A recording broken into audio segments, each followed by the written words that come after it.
All right, guys, welcome back to Relegation Battle. We are now at the semi-final stage of the Euros. Well, let's get straight into it. Tom, is it coming home? I don't know.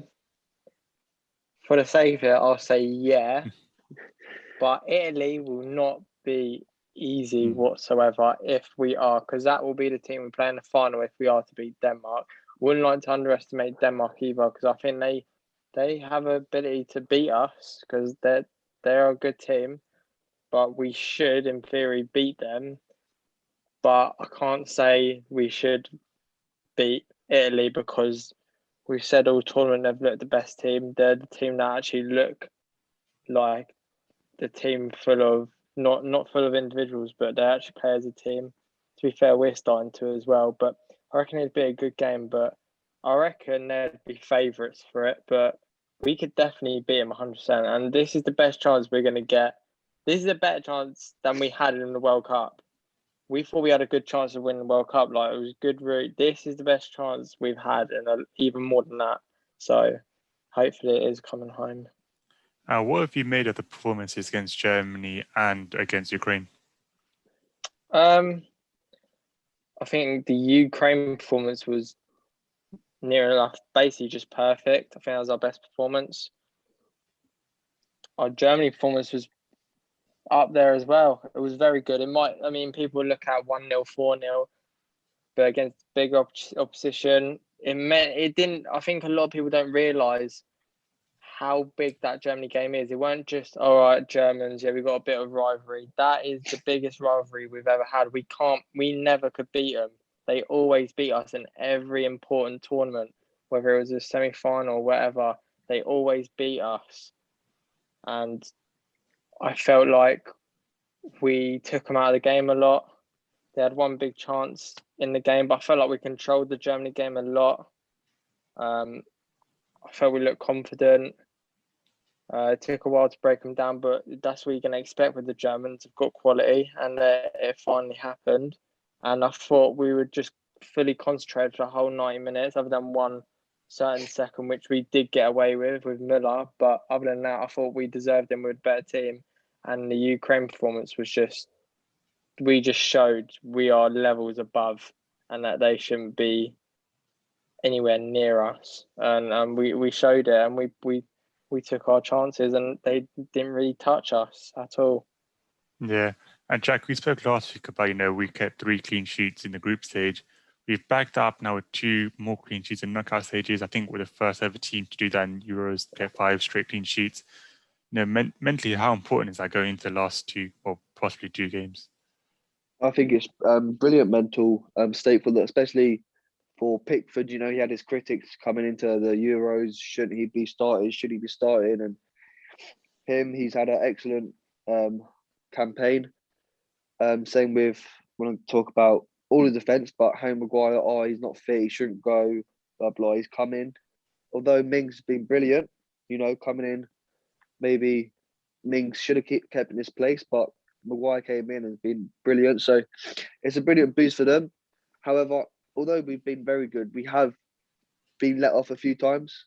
Like Tom alluded to there, the Müller chance, I think 9 times out of 10 he scores that, and the one time he misses against us.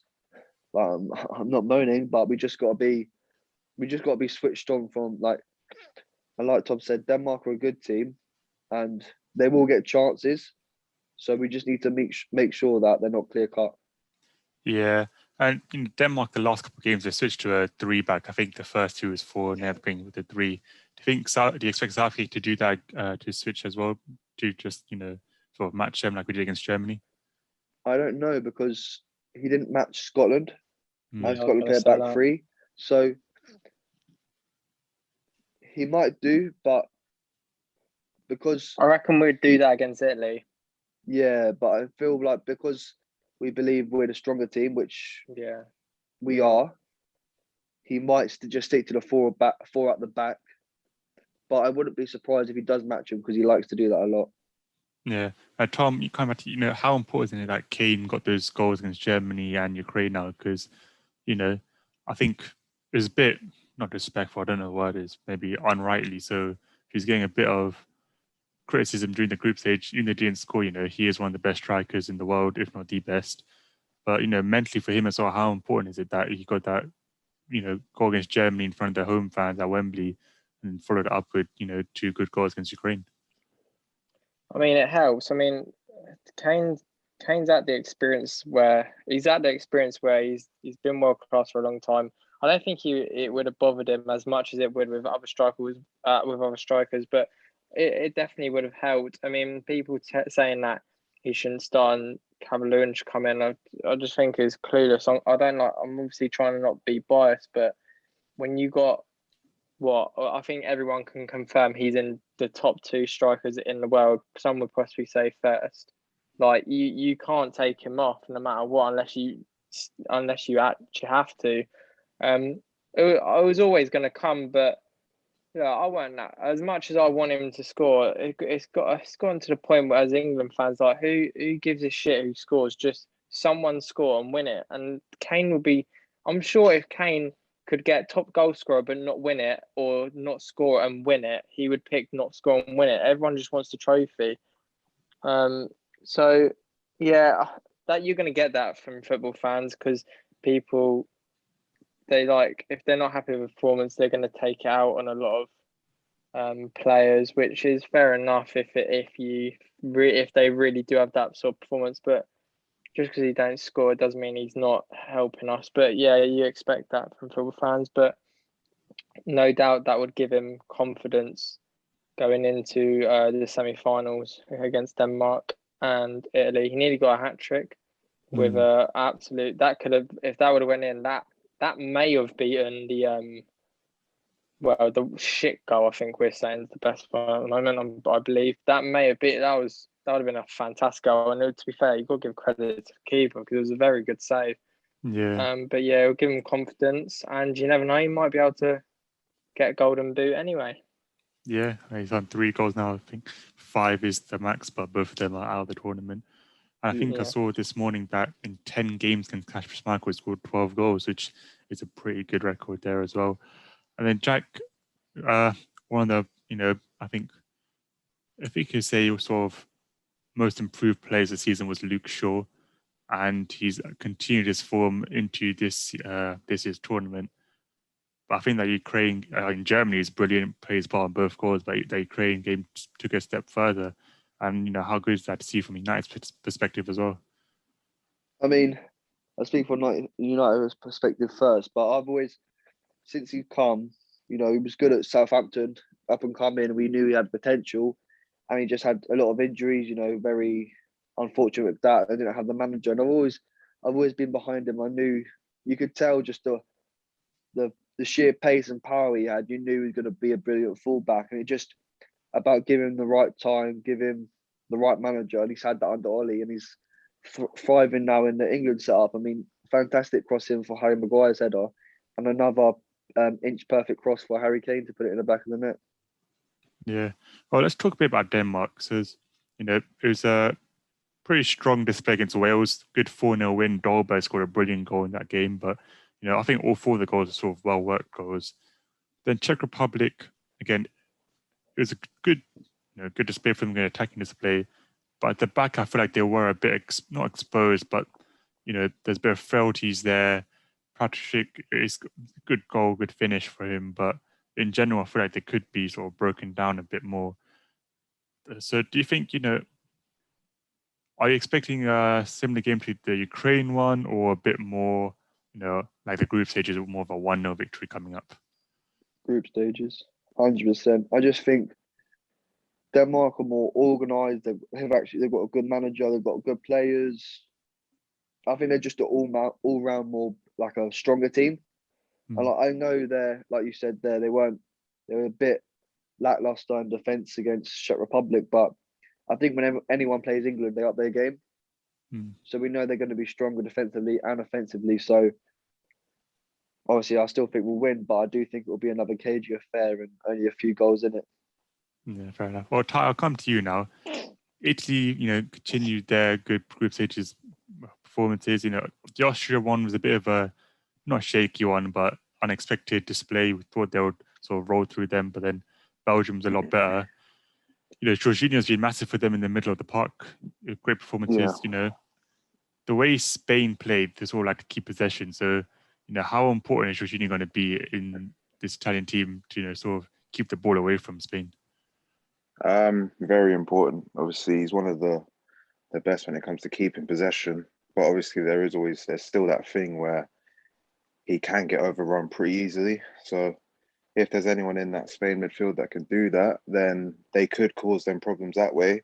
But then saying that no one in the tournament's done that to Italy or Jorginho. So you never know, really. But I think Italy I think they'll win like comfortably, like 3-0 or something. I don't really rate Spain, to be honest, because I just feel like they don't really have a striker. Morata's not good enough. But yeah, I'm not a massive fan of Spain, not gonna lie. Well, I agree with the striker thing. I think Morata hasn't had a bad tournament, but he could have had a few more goals than he has. I think Moreno as well in that last game wasn't great. Oh my God, he was shocking. Yeah, but the thing is, they've scored 5 goals twice in this tournament, if I'm correct now. They create so many chances. I think they've missed 18 big chances, which obviously that's not the stat you want, but it does show that they create good chances, not just any chances. And the thing is, Tom, Spain, they keep possession so well, but the one thing we haven't seen Italy, like Ty said, is no one's really kept them off the ball either. But the way Spain aggressively keep possession, how do you think that game's going to go? Do you think Italy will feel all right with sitting back a bit more and sort of letting Spain have their possession, knowing that they will create good chances, or do you think they'll still keep that high intensity and try keep them off the ball? I reckon they'll try and keep them off the ball, but then even if they don't, the Italians are known for being able to sit back and draw pressure and then get on the counter. It's in their DNA. But I actually think I would predict that they're going to be the ones to control most of it, just because even though Spain are good at it, they haven't got the quality. Busquets is old. He's going to get overrun. You talk about Jorginho getting overrun. You watch this guy get overrun. He's just too old now. They've got Pedri, who's been brilliant. I like the look of him. He looks very good. Inexperienced, though.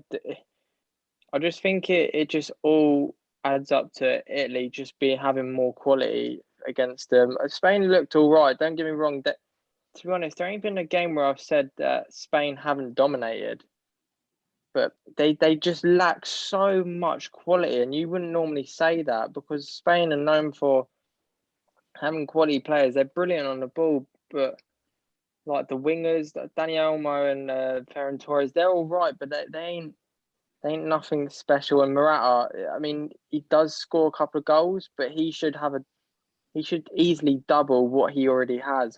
You watch the game, he gets so much and he misses so much. So, and the thing is with Italians, you give them the chances, they'll take it. They'll bite your hand off for it. So, I just think Italy are just going to show more quality, but you never know. And I'm hoping Spain do win, because if Spain win, I feel really confident we'll win the final. I feel really confident against Spain. They might hold a bit of possession against us, but we're not bad at counter-attacking either, especially if we went farther back. Yeah, I think that Italy's thinking really is one of the midfield. I can't really see it because, Italy's midfield has been fantastic at winning the ball really high up for them. And sort of, they've been getting goals as well. Locatelli's he's been benched now, getting the goals. Barella, we saw the last round getting the goals. Verratti and Jorginho have been brilliant as well. And even Pessina scored a couple this tournament as well. So it's not just their starting 3, but then even with Spain, like Tommy said, that Pedri's probably been my young player of the tournament so far because he's just so good to watch. And, the way he links up with Jordi Alba as well, consistently just getting the balls in behind to him, that's been really effective for Spain as well. So that could be a threat there. Koke's not in a bad tournament, but Rodri and Busquets, it's just depending on which one they play. Probably Busquets as his captain. That could be where the game is won and lost. But Jack, how big of a loss is it for Italy and for losing Leonardo Spinazzola? And I think it's actually a lot of people have overlooked this injury just because he's not like one of the midfielders or the centre backs. We all know he's been a fantastic player for them this tournament, but he's actually a big factor in how they play. If you see that left back, he goes forward, and then the right back tucks in. So they Mm. they basically, even though they start at 4 back, they mostly play as a 3 because they always got the ball. Yeah. And without him, I don't know if Emerson is going to be able to replicate that. So I think they're going to have actually a massive hindrance on them. But I still think they still have a lot of quality elsewhere. They might look a bit unbalanced now without Spinazzola in the team. Yeah, he's got a lot of energy. I watched him a couple of times for Roma, and he does the exact same thing for them. He bombs down that wing as much as possible. Obviously, more in Italy because he's allowed to more. But yeah, he's got an engine on him. Whether Emerson can replicate that, I doubt it, because to be fair, he's got one of the best engines I've seen. And Spinazzola isn't the fastest players. He ain't the fastest, but it don't matter. He works so hard, and that's Emerson's a massive lazy. miss. Yeah, exactly. That's a massive miss, because I'd probably say, other than either him or Donnarumma, have been for that team, have been the best players for them. And if that's hard, because there've been a lot of good players in that team, so that's going to be a miss. Mm. Can you see Mancini possibly? Emerson does seem like the right replacement because of that sort of. He's more of a attacking threat like Spinazzola, but could you see him potentially going to back 5, bringing in Serbi or Cherby, to sort of cover Emerson a bit, or do you think he'll still stick to the 4-3-3? I think it will be a bit stupid not to. They played it all tournament and they've looked good. It's a semi-final. Look, we're all talking about, we think Italy are favourites, but Spain aren't bad. Like we've just said, they create loads of chances. So if they're obviously they're going to be, a lot of them have played 3 at the back before, but that's the first time they played 3 at the back all tournament. If they do change to that, I just think it could actually do them more bad than good. So I think they have to change it to 4-3-3 and just hope that Emerson can come in and just replicate what Spinazzola does, but I don't think he can. Yeah, it's fair enough. Well, let's go back a bit, because obviously the last episode was just before the round of 16.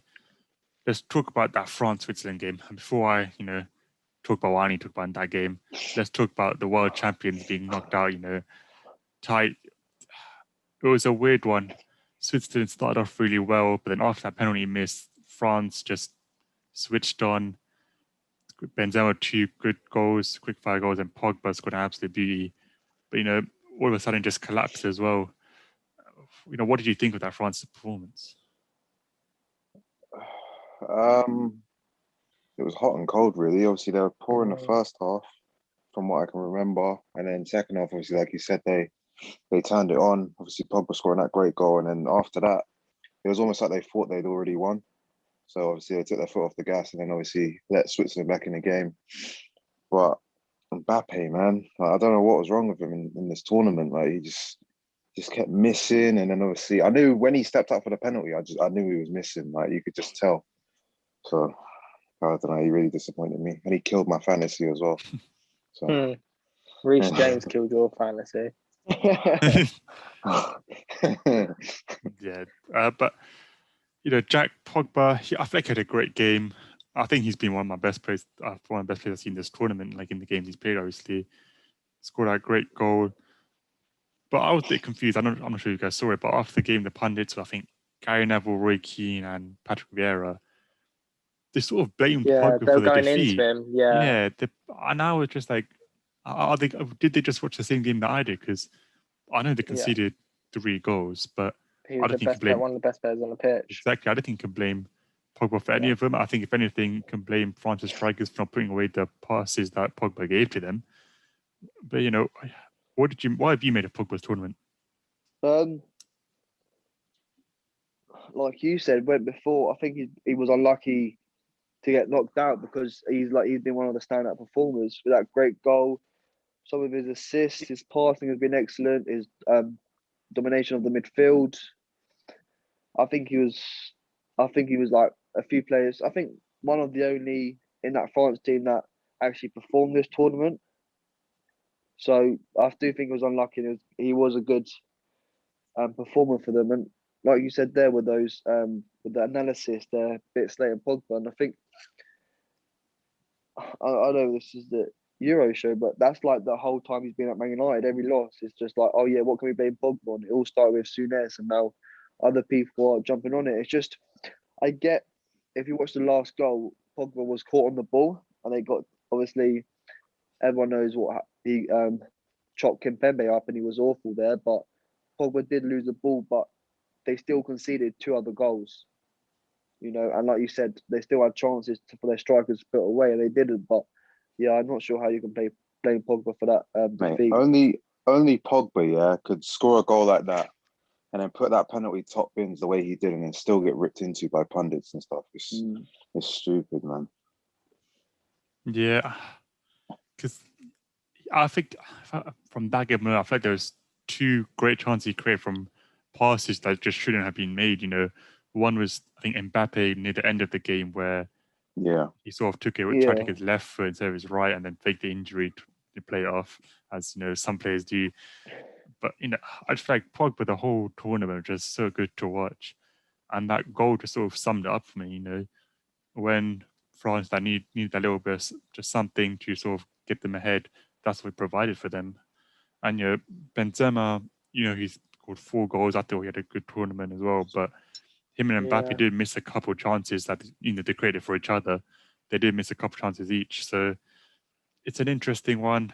I think maybe having like Ty, I think you said it, you know, I think they thought the game was won.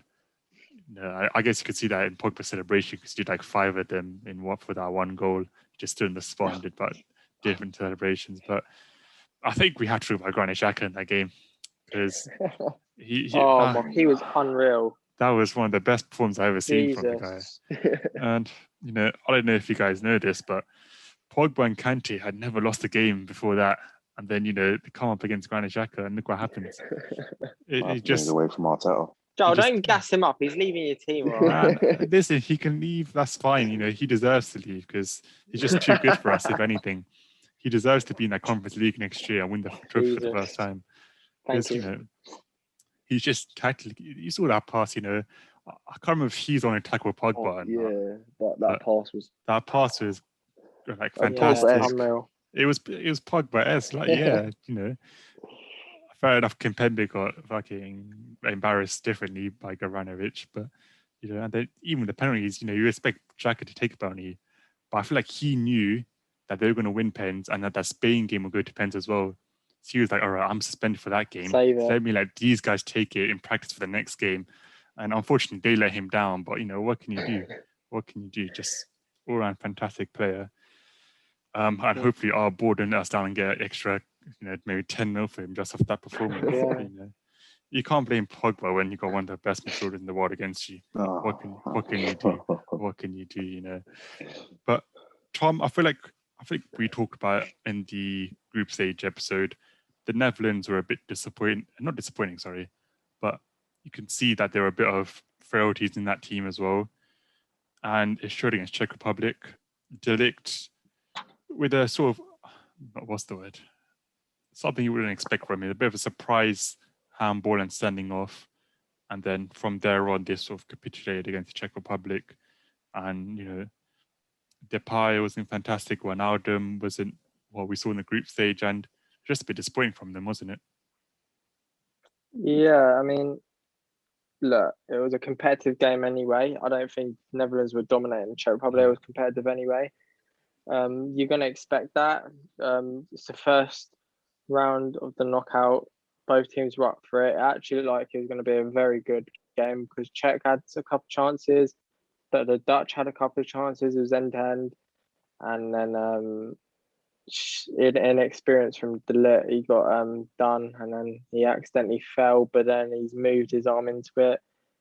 Bit stupid for me. I think he's, I don't like to say done it on purpose, but it doesn't look great for you to call it an accident, to be honest. Yeah, he's moved his hand into it. It's 100% a red card. And yeah, it was a bit of a disappointment for Netherlands. Well, I'm glad they went out, not going to lie, because we would have faced them next if they would have got past like Denmark, which you never know. Denmark could have knocked them out, actually. But I'd probably rather face Denmark than Netherlands, 100%, because Netherlands were looking good. But I always said, when they start going forward and placing against the real strong teams, they can't attack like they were, and they were keeping on attacking. Even the Czechs were causing them problems on the counter. So I reckon they would have played into our hands completely if they got forward. But yeah, they sacked their manager now, I believe. Yeah. I mean, whether that's harsh or not. I mean, I thought he played good football, but I believe, I'm not too sure, but I do believe that he was already under scrutiny from the Dutch fans because he was playing negative football. He obviously must have changed it for this tournament. But when you're already got pressure on you and then you get knocked out in the first round of knockout for the Dutch are a big nation. They're like us. They should be up there. You're most likely going to get the sack, especially when you're under pressure. So it was a bit of a disappointment. What started to be a good tournament ended up being a disappointing one for them.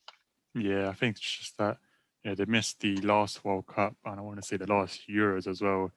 Yeah. And I think it was, like you said, the tactical thing set up, the Dutch fans really want to see 4-3-3 like they always do, but instead he chose to step with the fire at the back, which even though they had their very attacking wing backs, it just wasn't what the fans wanted. So, it's going to be sort of not a rebuild, but another big project ahead of the World Cup next year even.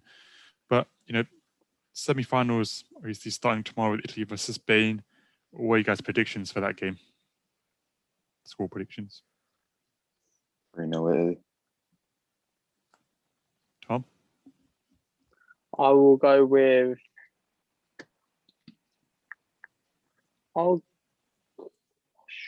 I'm going to go 2-0 Italy. Jack? I'm going to go 2-1 Italy. Okay. I'm going to go 0-0 and Spain. I know it's Italy win on pens because I just think I just think Spain got dominant possession but not score because Italy's defense going to be too strong for them. So I think Italy on pens for that one. Then England versus Denmark. What are you guys thinking? 6-0. No, I'm joking. 2-1 England. I think 3-1. I think we concede. Yeah, I think we go 2-0 up. I think we score, do concede. Then they're going to try and score in the last minute, and we're going to counter and finish off in the last minute with a third goal. 3-1. I'm going to go with a narrow 1-0. I feel like it's going to be... I feel like it might be like that the Croatia game, personally, but who knows? Yeah, I'm going to go 2-0, I think. Yeah, I agree. Yeah, I'm going to go 2-0. I think we'll keep the clean sheet, but I think we'll be a bit more sort of, what's the word? A bit more hesitant to sort of go all out like we did against Ukraine. I think they'll know, a lot of them were in the team that obviously got knocked down in the last semi-final of the World Cup. So, they won't want that feeling against. I think they'll be a bit more sort of defensively reassured rather than unlike the Ukraine game. So I'm going to go 2-0 for that. Right now, obviously, Ronaldo and Patrick Schick are top scorers. I think Ronaldo is technically first because he got an assist and Schick has not. But Sterling, Kane, and Dolberg, if I'm correct, are the top scorers who are still active in the tournament. So they all have a chance to get that golden boot, depending on probably who goes to the final and who doesn't. In other news, though, Copa America Semi-Final stage as well. Brazil, Peru play tonight at midnight, and then Argentina, Colombia. Yeah, that's going to be an interesting one. Honestly, Copa America is such physical football. You never know with that. The challenges they put in that game are absolutely mental. I don't know if you guys saw the Jesus one as well. Like, whether he meant or not was disgusting, but the way they just take people out is crazy. But what do you guys think? Look back at our game with Colombia, and we got absolutely kicked about. It was ridiculous. But what do you guys think of, in Copa America, straight after 90 minutes, if they draw, they go straight to pens rather than extra time? Is that something you prefer, or do you prefer the extra time? I prefer traditional. Yeah, why change it? I don't understand just changing rules. What the athletes like? They should be, as years go on, they're getting even better athletes. So what do? We decrease what already was for when people weren't as athletic. I mean, we're talking in times where now they don't drink. They're on certain diet plans. Go back like 15, 20 years ago, people were drinking before games. It was not like they could eat what they want, and they had it. So, and it's never been a problem. So I don't know why. I don't know whether it's always been like that but for us to change it, I don't understand it. But I guess it gives a bit of entertainment because who doesn't love a bit of a penalty shootout? But it can be a bit of potluck. So yeah, I think it has been at them like that for a while. But yeah, like extra time. Now, I personally would like to see a golden goal return because even though I wasn't like old enough to sort of see it, I feel like the amount of chaos that brings it makes it so much more entertaining. It's just that's like when you know when you play a game when you're in school and a teacher goes, right, last goal wins. What? But we're thrashing them like, yeah. I don't like the golden goal rule. I'm not gonna lie, even though it would be entertaining, but the pressure would be on ridiculously. Yeah, but yeah. So those are two games. I think Messi, I believe, is the top scorer in that. Ronaldo top scorer in Euros. So maybe none of them are really slowing down, like everyone says they are. But yeah, Brazil probably still the favourites in that. You know, they've pretty much been the stronger opponent stronger team every single game. Got the easier route to the final. I mean, I don't know if you guys saw that Peru versus Paraguay penalty shootout, but it was worse than the Spain-Switzerland one by far. Like everything just went over the bar. Like the softest penalties ever. Is terrible to watch. Well, terrible in terms of penalties, but I guess good to watch because you just assume everyone's going to miss. But yeah, those should be some interesting games, and you know, if it's a Brazil Argentina final, Messi vs Neymar, I think that would be brilliant to watch as well. Then lastly, Jack, United still busy in the transfer window. Last week we talked a bit about Jadon Sancho. Camavinga sort of come into the fray now. What do you make of that? Happy that the Jadon Sancho deal was finally finalised and obviously pending a medical, but looks like that's going to be done. Looks like we're on our way to get Varane. You know, personal terms aren't a problem. Now in direct contract with Real Madrid to negotiate a fee, looking around £45 million. And then Camavinga, last couple of days that we're now pursuing direct contract with Rennes. Fabrizio Romano, the reliable man, said that he really wants to join Man United. Like he would like to join Man United. So personal terms won't be a problem there apparently, and they're looking at 30 to 35 million euros. So I think that's a great deal. Last year on his contract, and he's got great potential. 18 years old, he's a fantastic player. So I think if we do get those three, like we still might not because our board hasn't shown us anything over the past 16 years to go and to get them, but it's looking promising. And if we do, then this Ollie has no excuses this season. Yeah, I think Camavinga is a brilliant signing. I mean, I think you guys talked about it. Is it a Pogba replacement? Is it not? I think we all agree he's not Pogba level yet, but I think it will take him a couple of years to even get there. But I still think that'd be a fantastic signing, especially with the amount of money, although that is due to the contract situation. United progressing well. The Sancho one is a weird one because you normally see clubs announce it once medical and everything's done, but perhaps they just want it done because of the Euros. They didn't want any speculation. They just want it all to end. So fair enough to that. Apparently we've today put in a 40 million bid for Locatelli. But personally, I think Sassuolo are just using us to get more money from Juventus. So, I agree. Yeah, I can't see us getting Locatelli at all. But if we do, fantastic, great signing for us. Tom, Nuno is, I believe it's official. Yeah, how are you feeling about that? Yeah, I'll take it. I mean, it got to the point where I'd literally just get some fucking poor fucker in there. Just give it to a homeless person, give them a wage. I mean, looking at it now, it's probably not the worst manager. But when you talk about possibly getting Poch back and then Antonio Conte and you go to Nuno, it's a bit of a kick in the teeth. But I mean, I'll take it. I mean, we need to start making some signings. I'm only keeping faith in this season because of this para teacher. I'm hearing good things from him, and he looks like he's working hard already. He's always talking about, there's always something new. They want someone else, which I quite like.